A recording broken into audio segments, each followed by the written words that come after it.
Hey, hi everybody. So in this video, we're just going to look at another example of factoring trinomials. And as I've said in a couple of these videos here, I think particularly when you're at a high school level, one of the easiest methods, or I shouldn't say easiest methods, but the quickest method is to just do guessing and checking. Okay. And I know that there are lots of other methods, but I'm going to kind of focus on guessing and checking here. So when I'm looking at this 4x squared plus x minus 3, I'm guessing that we're going to have two binomials here. um, my first term here is 4x squared, so that's going to come as a product of those first two terms. Now, 4x squared, okay, I have a couple of options there. That could be 2 times 2 or it could be 4 times 1. Let's guess 2 times 2, so 2x and 2x here. Now, the nice thing about my last term here in the trinomial is that it's prime, 3. So, and because I'm starting with 2x and 2x, it doesn't really matter where I put these things. Let's just put a 3 and a 1 here. Now, I'm hoping that my exterior and interior products here are going to be able to combine to get 1x. So what have I got here? I've got 2x times 1 is going to be 2x. 3 times 2x is 6x. Now, if those are both positive, I'm going to get 8x. Well, that's not what I want. If they're both negative, negative 8x.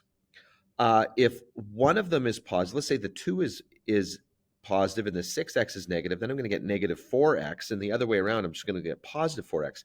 So this doesn't work. No matter how I juggle the signs here, I cannot get that middle term of x to pop out. So that means that my initial guess was wrong. Okay, so we're going to clean this up, and we just got to go back and do it again. So what that means here is that instead of 2x and 2x, it really should have been 4x and x. And now I've got, with the 3 being prime, I've got two options. It could be 3 and 1 or 1 and 3. So let's try 3 and 1.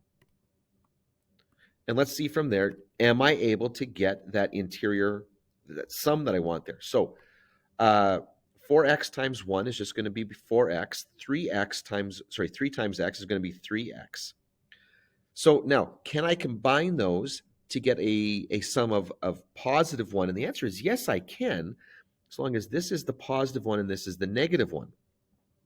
So that means 4x times positive 1 and then negative 3 times x. And so that's the factoring that I'm pretty sure is going to work here. Now let's just check it. So I'm just going to distribute each term in the first binomial by each term in the second one. So 4x times x will be 4x squared. I like that. 4x times 1 is just going to be positive 4x. Then I've got negative 3 times x will be negative 3x. And then negative 3 times 1 is negative 3.